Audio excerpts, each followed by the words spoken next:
Names really matter for people's identities, their self-identities, their socio-cultural identities, who they are really. So if you're saying somebody's name wrongly, if you're mispronouncing their names, you're misrepresenting who they are, that you're misrepresenting their identities.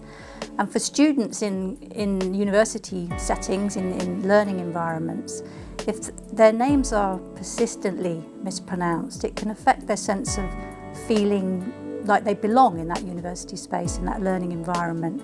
Mispronouncing people's name can make people feel really uncomfortable, especially in a life special moment. Let's say graduation.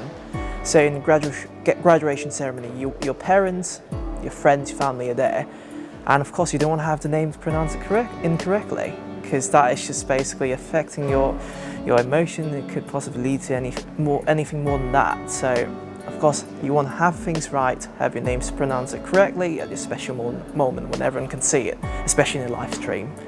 If someone's worried about pronouncing a student's name, then the biggest mistake they make is avoiding saying it altogether, because that has an effect on students' participation in the classroom. It's not a good strategy to do that. The other mistake that people make is to ask a student in front of other students, how should I be pronouncing your name? And that's a mistake because it puts the spotlight on that student and it kind of marks them out as being different than other.